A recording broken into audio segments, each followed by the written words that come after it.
Bon bah bonjour à tous, c'est Arto et je reviens vers vous en face cam.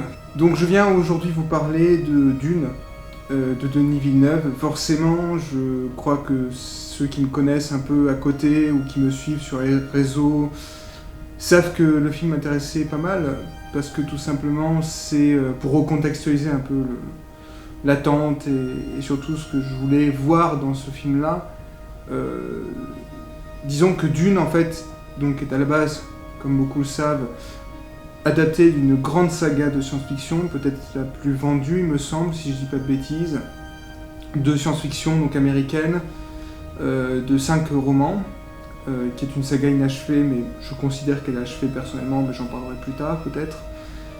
Et donc j'ai lu Dune à une période spéciale de ma vie, particulière, puisque c'était mon entrée en faculté. Et j'avais besoin de lire quelque chose qui puisse me détendre et à la fois me transporter dans un autre monde. Dune, je connaissais déjà de nom, puisque j'avais vu le film de David Lynch, qui est un film que j'apprécie, qui est un film malade, mais que j'aime beaucoup pour plusieurs raisons, parce que déjà, c'est Lynch. Même si c'est un film qui le rejette beaucoup, évidemment, on sait pourquoi. C'est un film très compliqué, ce Dune. Cependant, c'est un film que je trouve intéressant, qui a des problèmes qui sont là, qui sont clairs et nets, enfin moi ça me paraît assez évident. Et bien sûr, je voulais absolument continuer sur l'œuvre originale, quoi, en papier. L'œuvre papier. Et évidemment, le voyage qui s'est donc opéré en 2017, à peu près, a été merveilleux. Le premier tome de Dune, ça a été quelque chose quand même, parce que je crois que c'est un livre de 800 pages que j'ai lu en 2-3 semaines à peu près. J'étais tellement dans le bouquin, j'étais tellement impliqué émotionnellement, par fascination aussi de l'écriture et de cet univers qui découlait, qui était tellement différent du film, hein, évidemment, parce que le film prend beaucoup de liberté, enfin celui de Lynch, et malheureusement prend des mauvaises libertés, on va dire, mais donc la découverte est totale, elle est passionnante, cette découverte, et elle me pousse à lire les suites, évidemment. Donc je pense que Dune est un des voyages littéraires les plus importants de ma vie, pour le moment, parce que en fait, le problème, c'est que je suis un piètre lecteur, entre guillemets, parce que j'aime lire beaucoup, mais je lisais pas fréquemment parce que j'étais plus cinéphile dans l'âme ou musicien aussi, parce que je fais de la musique et j'en écoute beaucoup.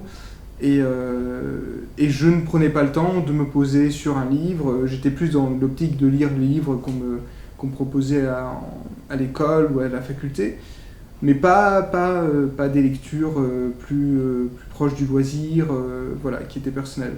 Et Dune arrive au bon moment, puisque c'est vraiment Dune qui a été un voyage donc intense, littéraire, très fort. Et Dune revient et me donne envie de lire, vraiment, de revenir vers la lecture. Ça a revitalisé mon envie de lecture. Actuellement, je lis beaucoup plus. Et ma curiosité aussi littéraire a doublé, quoi. Donc, effectivement, Dune a été un sacré voyage. Et j'ai énormément de gratitude envers le bouquin, notamment pour le dernier tome, le 5e, qui comporte en fait une lettre à la fin de l'auteur, qui est très émouvante, qui en fait n'est pas un élément donc, qui est propre au roman, c'est après. Parce qu'en fait, ce qu'il faut savoir, c'est que Frank Herbert a fait cette saga avec sa femme. Elle l'a pas écrite, elle n'a pas participé au processus d'écriture. Par contre, elle a eu un rôle très important dans la création de cet univers, de cette œuvre. Et en fait, à la fin du dernier tome, 5e, il y a une lettre qu'il a écrite, qui est une lettre d'amour en fait à sa femme qui était décédée entre-temps, pendant la création de la saga, et qui m'a profondément touché, qui est pourtant très simple, hein, C'est pas une lettre qui est écrite avec poésie, avec réflexion, même si les mots qui sont dits sont vraiment très sincères et très beaux. Et ça renvoie en fait au processus de Dune.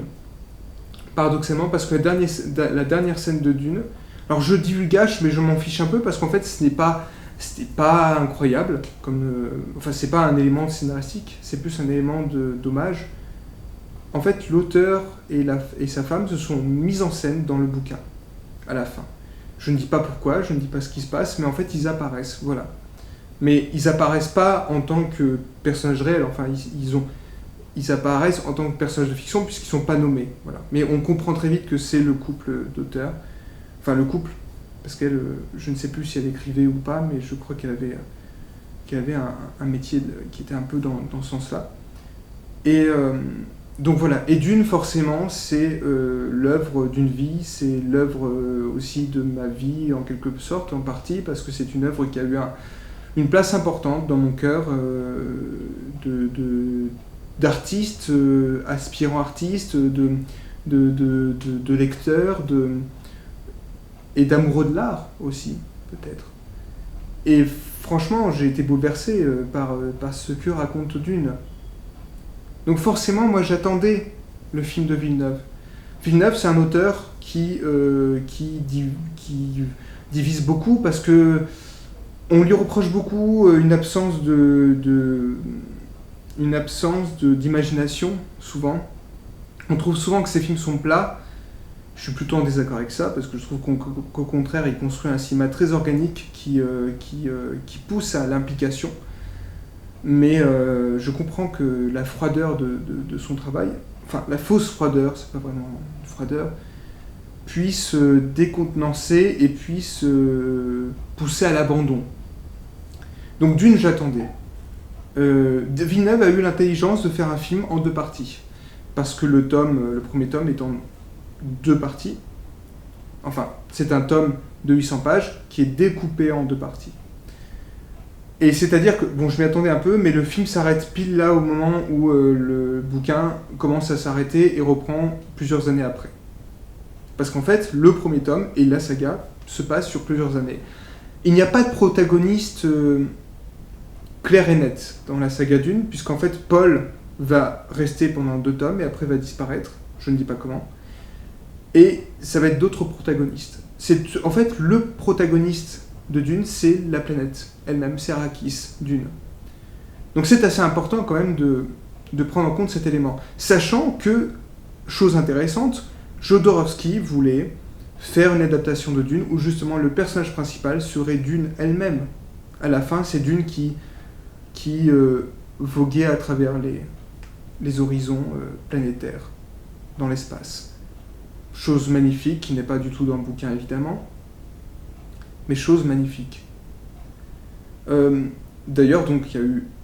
Dune, c'est une arlésienne hein, en termes d'adaptation, c'est très compliqué à adapter, c'est peut-être parce que ça a été pillé aussi, Star Wars a beaucoup puisé dans Dune, on s'en rend peut-être pas compte, on s'en rendait peut-être pas compte avant, maintenant qu'on a vu Dune, je pense qu'on peut s'en rendre compte, puisque de toute façon, et quand on le lira, on se rendra compte que Star Wars a beaucoup pris dans Dune, pas que dans Dune, parce qu'il y a eu Valérian, il y a eu évidemment la première source d'inspiration de Lucas qui était Flash Gordon.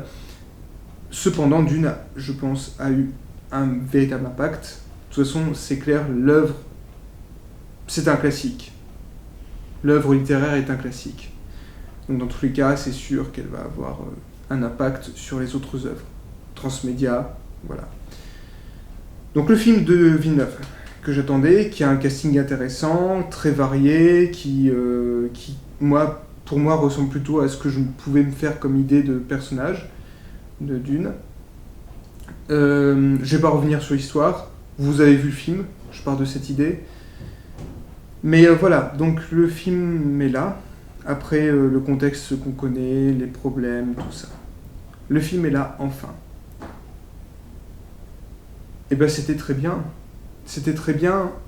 C'est vraiment un très beau film. Mais dans le sens, il y a cette beauté qui vraiment me pouvait me toucher dans Dune, en fait. cette espèce d'émerveillement de découvrir un univers à part. Contrairement à ce que j'ai pu entendre, je trouve vraiment qu'on a l'impression de voyager, de passer une porte en fait. Et je trouve qu'il a réussi ça. Déjà, ça c'est un premier élément qui est quand même profondément réussi et intéressant, parce que c'est pas évident de... Aujourd'hui, j'ai l'impression qu'on a du mal à recréer de la science-fiction, space opéra surtout. Peut-être parce qu'on ne prend pas le genre assez au sérieux, en tout cas le genre, l'outil au sérieux, ou peut-être parce que c'est trop ambitieux. Et parce qu'on est dans une époque où les mythes, les contes, les histoires intéressent plus personne. On est dans une époque très cynique qui ne s'intéresse plus du tout aux mythes, à l'imagination. Et c'est pour ça que moi j'aime beaucoup le film. Je suis plutôt en désaccord avec ce que j'ai pu entendre, que le film était plat en termes d'esthétique. Alors c'est une esthétique brutaliste, hein. Le brutalisme, c'est ce mouvement architectural qu'on connaît, qui est très contemporain, qui repose sur des formes très géométriques en termes d'architecture. On le retrouve chez Nolan. Tenet était un exemple on va dire, de brutalisme porn, entre guillemets. Mais et il y a le brutalisme aussi chez Villeneuve, d'une façon différente, hein, qui pour moi colle plus à... Alors je ne sais pas si c'est comme ça, mais je me demande si c'est pas parce qu'il vit au Québec. Il me semble que le Québec, il y a énormément d'architecture brutaliste. J'espère que je me trompe pas en disant cela. Vous me direz, les Québécois, mais il me semble qu'il y a beaucoup de bâtiments brutalistes. Enfin, on en a partout de toute façon, hein. Il suffit d'aller dans une ville, on en trouve... Moi, je vis dans une ville je vis à Limoges. Il y a un mélange entre art déco et brutalisme à un certain moment, même s'il n'y a pas beaucoup de gros immeubles, il n'y a pas ces espèces de trucs assez moches. Parce que le brutalisme, c'est moche, hein, qu'on soit bien d'accord, c'est pas beau du tout. Enfin, pour moi, c'est vraiment quelque chose d'assez désespérant, hein. Cependant, l'utilisation qu'en fait Villeneuve est purement poétique, en fait. Et je trouve que ce qui sort de Dune, avant tout, c'est de la poésie. Et moi, j'ai bien aimé cet aspect-là parce que, effectivement, le bouquin original est très poétique. Il est très porté sur la poésie. Et j'aime beaucoup le personnage de Paul, qui est campé par Timothée Chalamet, qui est un acteur que je découvre. Hein. J'ai jamais vu dans d'autres films. Je sais que c'est un acteur assez critiqué parce que, justement, c'est un acteur qui semble ne rien dégager. Alors je ne suis pas d'accord, en tout cas de ce que j'ai pu voir dans Dune, je trouve qu'il dégage au contraire quelque chose qui est en accord avec l'idée que je pouvais me faire du personnage de Paul, c'est-à-dire un personnage qui doute de lui, qui est en construction, qui n'évolue pas tout de suite, qui est un personnage qui a peur aussi, qui affronte la peur tout de même, frontalement, qui résiste, mais qui n'a pas conscience de ce qu'il représente. C'est un personnage qui est en construction. C'est un personnage qui est complètement en désaccord avec ce qu'on peut avoir comme personnage actuellement. Hein.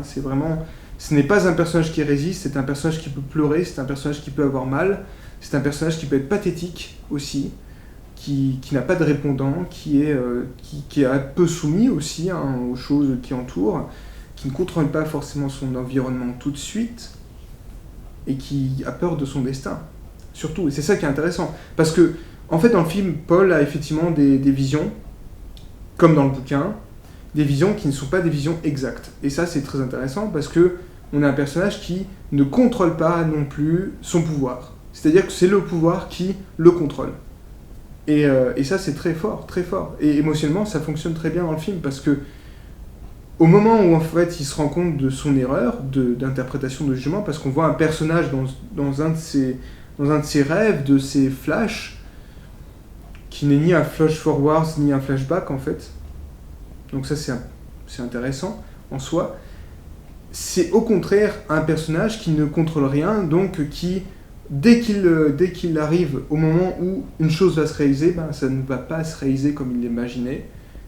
Et la fin est assez forte pour ça. Il y a un personnage en fait qui se fait tuer, qui était présent dans un de ses rêves, de ses cauchemars. Et en fait, ce personnage n'est pas du tout ne sera pas avec lui dans son destin. Il servira son destin, mais autrement. Autrement que comme les images qu'il avait en tête pouvaient le suggérer. Donc là, on est quand même dans un procédé qui est purement cinématographique, qui est de mentir, de jouer avec le faux, qui est de... Parce qu'en fait, Villeneuve nous manipule, Paul nous manipule par inconscience, et donc forcément, on se retrouve à la fin avec un personnage qui doute de lui-même, qui a une force incontrôlable, mais qui ne maîtrise pas pour l'instant. Un peu comme dans Star Wars, avec Luke, sauf que Luke, c'est différent, encore. Parce que Luke, il avait un cas... Quoique Luke non plus n'était pas un personnage avec du charisme au début, puisque l'acteur Mark Hamill n'avait pas de charisme. Le charisme, il l'acquiert au fur et à mesure. Mais comme un bouquin, Paul, c'est un adolescent qui n'a pas conscience du monde qui l'entoure. En fait, il a une idée préconçue de ce qu'il pourrait faire, mais tout le monde lui dit, il ne faut pas aller vers le danger de cette façon-là.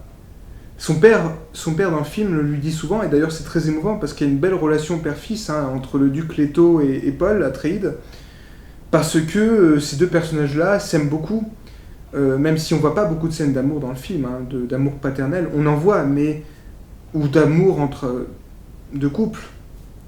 Il me semble que c'est plutôt vers la deuxième partie où il y a une orientation il y a un traitement plus sexuel de l'amour, notamment avec les Fremen.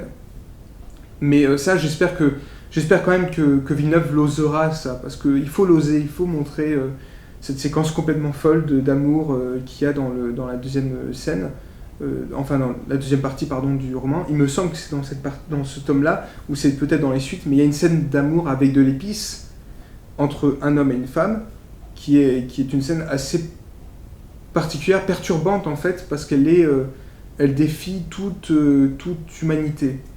C'est-à-dire qu'on n'est plus avec des humains, on est avec des dieux vivants. Je reste un peu vague volontairement, parce que si vous voulez lire les bouquins, lisez-les, vraiment, lisez tous les bouquins de Dune, parce que moi, s'il y avait un truc que je pouvais vous dire, c'est de lire Dune avant de voir le film, ou d'aller voir le film et peut-être d'aller voir le film et de lire Dune après, parce que c'est important Dune. Moi, je pense que c'est important. Pour revenir au film en lui-même, je suis très satisfait par la façon dont il a traité l'esthétique du film, c'est-à-dire qu'il y a cette espèce d'esthétique effectivement très épurée, très minérale, qui est quelque chose, une caractéristique volontaire du travail de Villeneuve, puisque lui, il vient du documentaire, donc il va jouer avec des contrastes très, très forts, et en même temps, il va avoir une espèce d'image sèche qui peut ne pas plaire. Parce que quand on attend, par exemple, une vision baroque de Dune, non, le Dune de Villeneuve n'est pas baroque. Il est froid, il est désincarné. Mais ce n'est pas pour moi un problème, parce que je trouve qu'au contraire, il arrive à sortir de l'émotion de tout ça. Notamment avec un travail de sonore qui est impressionnant, qui a déplu à certains, mais que moi j'ai trouvé très fort. Vraiment, la musique de Hans Zimmer est très intéressante, même si elle n'est pas toujours très réussite, et il y a des choix de composition qui me paraissent un peu bizarres, parce que avant ils avaient diffusé sur YouTube l'album, et il y a des parties qui étaient encore bien plus supérieures, qu'ils n'ont pas mises dans le film. J'espère qu'ils l'incorporeront dans la suite. C'est vraiment des parties avec des voix qui sont très impressionnantes. Cependant, je ne dis pas non plus que la BO du film est dénuée d'impact, parce qu'au contraire, il y a un impact. Il y a par exemple un moment où Paul réussit quelque chose, et Villeneuve va incorporer avec son équipe une voix super forte, un cri de femme, qui vraiment appuie la puissance du personnage. Et c'est là où on accompagne Paul dans son ascension. Parce que c'est ça, c'est une ascension ce film. Et l'ascension par la perte. Et ça, c'est assez fort. Et moi, je suis très, très surpris par l'esthétique du film, évidemment, par les costumes. Les costumes sont magnifiques. La chef costumière, alors dont j'ai plus le nom, a fait un boulot phénoménal.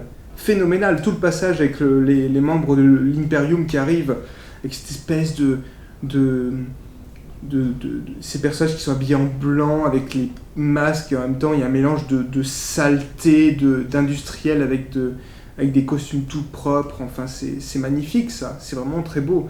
Et je trouve que ça fonctionne et que ça permet de saisir tout le truc de l'Imperium. C'est-à-dire qu'on a la guilde des voyageurs, qui sont des êtres humains qui n'en sont plus vraiment, puisqu'ils n'arrêtent pas de consommer l'épice, la fameuse ressource très importante de Dune. Et en fait, en vérité, sous leurs habits de bourgeois, qui viennent de la haute société, il y a des êtres particulièrement répugnants.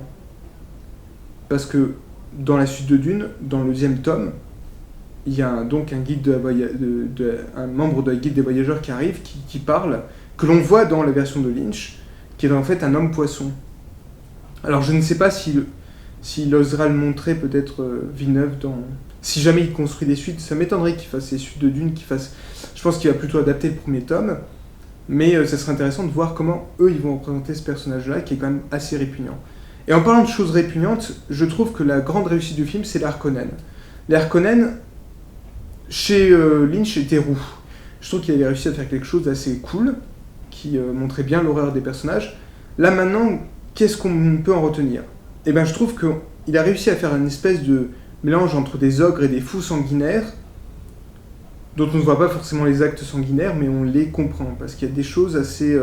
il y a une forme d'horreur derrière les personnages qui se dissimule dans les recoins de chaque pièce. C'est-à-dire que la première scène dans Giedi Prime, la planète des Harkonnen, c'est sombre, il y a une espèce de matière, il y a un bruit industriel qui revient sans arrêt, qui montre la crasse aussi des personnages. On a le corps du baron qui est nu, enfin il est nu, il est en train d'avoir une douche de on ne sait pas quoi, de prendre une douche de on ne sait pas quoi, on ne sait pas si c'est de l'eau, on ne sait pas si c'est...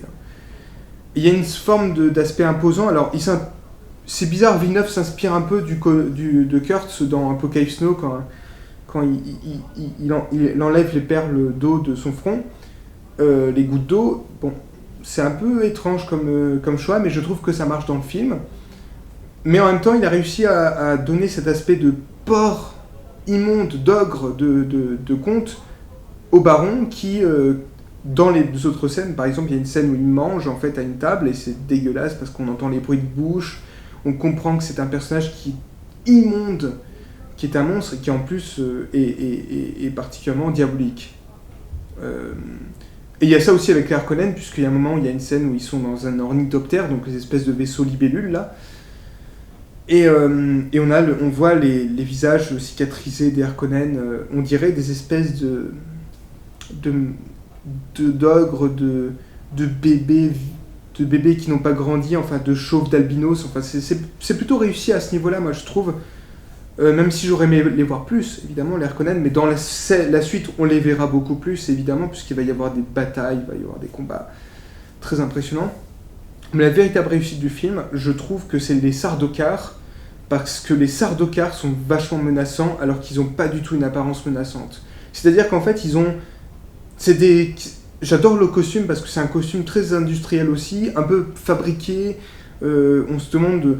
Ils sont étranges ces costumes avec le masque, enfin ils ont une espèce de fil sur le côté avec des lames. Et en fait ils parlent comme... leur voix c'est un vocodeur. Voilà, ils parlent comme dans un morceau de Kraftwerk, hein, voilà c'est ça. Et j'adore, il y a une séquence où ils sont sur la planète de l'Empire, de l'Empereur, et en fait on entend une récitation de la Bible catholique orange, en fait, qui n'est pas mentionnée dans le film, mais... À plusieurs passages, il y a des personnages qui lisent la Bible, et c'est la Bible catholique orange, il faut retenir ça. Et en fait, il lit, et on entend des sons de vocodeurs, et j'adore ça. Je trouve que ça fonctionne super bien, je trouve que ça va très bien avec les personnages, et vraiment, les Sardaukar sont très imposants. Il y a un combat entre Duncan Idaho et les Sardaukar qui est très impressionnant. Et j'adore quand ils jouent sur le silence, et que t'as les Sardaukar qui descendent d'un vaisseau, et en fait ils ont pas enfin on voit pas de machine, on voit pas c'est silencieux, on les voit juste descendre comme s'ils volaient en fait, vraiment, et ça c'est vraiment chouette. Et j'aime beaucoup le personnage de Paul, pardon, j'aime beaucoup le personnage de Leto qui est très, très, très émouvant, et le personnage de Jessica qui est juste impressionnant. Cette actrice Rebecca Ferguson, elle est très impressionnante, elle joue très bien. Vraiment, j'étais très très très convaincu par son jeu. Je trouve qu'elle est très émouvante et que son rapport avec Paul et la conscience de ce qu'elle a fait de Paul est très émouvante parce qu'elle veut le protéger en même temps. Elle se rend compte de ce qu'elle a commis avec Paul et elle a peur de lui en même temps. Elle l'aime profondément et en même temps elle pleure souvent parce qu'elle a peur pour son fils évidemment, et ça c'est assez fort, c'est assez beau. Donc voilà. Et aussi évidemment, moi j'aime beaucoup le personnage de Duncan Idaho qui est très bien. Il y a le personnage de Gurney Halleck qui est très cool, enfin très drôle, incarné par Brolin. le personnage des Manta, enfin les deux Manta, donc celui du Baron Harkonnen et de Leto sont vraiment bien. Les Manta, c'est ceux qui ont les yeux qui sont blancs, en fait, c'est des ordinateurs humains, c'est des personnages qui ont un ordinateur, qui ont une capacité qui est la même chose qu'un ordinateur, parce qu'en fait, dans le livre, il y a une histoire comme quoi il y a eu un djihad butlérien, qui a été une sorte de révolte des robots, des machines contre les humains, et les humains ont banni toute machine. Donc il n'y a plus de machine en fait. On n'en voit pas beaucoup dans le film. Il n'y a pas vraiment de machine. Enfin, il n'y a pas d'intelligence artificielle, il n'y a pas d'ordinateur. Tout est assez moyenâgeux en fait. Et c'est ça qui est génial aussi. Donc voilà, il y a plein de choses. Et j'aime beaucoup comment il a rendu tout ça très fluide en fait. On comprend très bien les enjeux, on comprend très bien les différentes maisons. Alors, il sacrifie ça à certaines complexités du roman que j'espère qu'on retrouvera dans la suite, comme tout l'aspect spirituel de l'univers. J'espère vraiment qu'on va avoir cette suite parce que je veux voir la suite de Dune. Évidemment, la deuxième partie, parce que c'est un film qui est assez exigeant, évidemment, qui est un blockbuster qui n'en est pas vraiment un dans la forme qu'on pourrait imaginer de blockbuster aujourd'hui. Mais vraiment, ce Dune-là m'a convaincu. J'ai quelques réserves, évidemment, sur notamment l'utilisation de la musique. Je trouve qu'il y a des morceaux qui auraient dû être dans le film. J'aurais aimé voir des scènes plus longues, des scènes de bataille plus longues. Mais en même temps, je trouve que ça va bien avec l'immédiateté, la violence de ce qui arrive. Notamment le siège de la forteresse des Atreides qui leur sert à se protéger et aussi à vivre sur Dune, sur Arrakis. La bataille va très très vite, malheureusement. Mais en même temps, elle va avec cette idée qu'ils se font anéantir vraiment. C'est un génocide littéral, quasi littéral. C'est les Atreides qui sont massacrés. Et c'est très fort, notamment. Il y a des séquences qui sont très impressionnantes en termes de photographie parce qu'elles sont vraiment en lumière naturelle, quasi naturelle dans le noir, dans la nuit. Et on voit presque rien, mais en même temps on discerne des choses. Je trouve que c'est très intéressant. Les vaisseaux sont magnifiques. Je trouve qu'il y a un travail très intéressant sur les vaisseaux, c'est-à-dire qu'on les gros vaisseaux, les vaisseaux interstellaires, on ne les voit pas très bien, mais en même temps on discerne un tout petit peu et on a l'imagination qui travaille. Ça, c'est un peu chouette, assez chouette. Parce que de toute façon, dans le bouquin, il n'y a pas une description totalement folle des vaisseaux. Il n'y a pas. C'est plus un univers terre à terre. Tout se passe sur Dune, en fait. C'est l'enjeu principal. Et les ornithoptères sont magnifiques. Enfin, j'ai trouvé ça très beau. Très, très beau. En termes d'image. Je sais pas, il y a une forme de poésie en même temps. Il y a cet aspect industriel qui ressort très souvent de tous les aspects. Tous les lieux en fait, de toutes les machines, de tous les châteaux, les bâtiments, il y a vraiment ça. Il y a un aspect industriel qui ressort, qui est très intéressant, qui colle bien à l'univers de Dune finalement. Et avant de vous laisser, je voulais évoquer quand même une séquence que j'ai vraiment appréciée dans le film. Disons qu'il y a une scène où Paul subit une tentative d'assassinat avec une espèce de mouchard qui tente de le tuer, en fait, qui est piloté à distance. Et Villeneuve, il rejoue avec un truc qu'il avait déjà fait dans d'autres films, avec une histoire d'hologramme en fait. Et dans Blade Runner 2049, ça avait fait son effet, notamment avec tous ces jeux sur l'hologramme, comment on les traverse, voilà. Et il y a une magnifique séquence où en fait Paul, du coup, s'approche de l'hologramme qui est en fait une plante. Et je trouve qu'il y a des plans vraiment magnifiques dans cette séquence. Enfin, je trouve c'est une utilisation assez intéressante de l'hologramme et comme élément purement esthétique.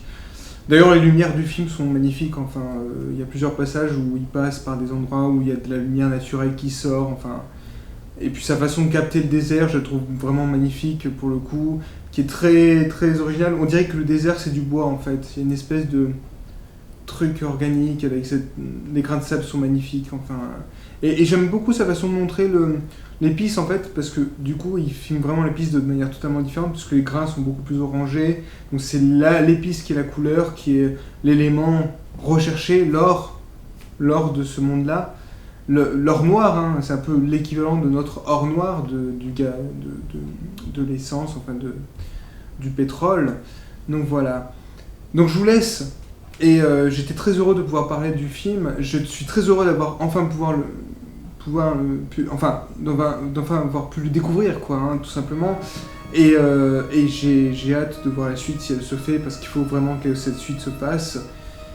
Parce que je sais ce qui nous attend, et j'ai hâte de voir ça à l'écran. Voilà.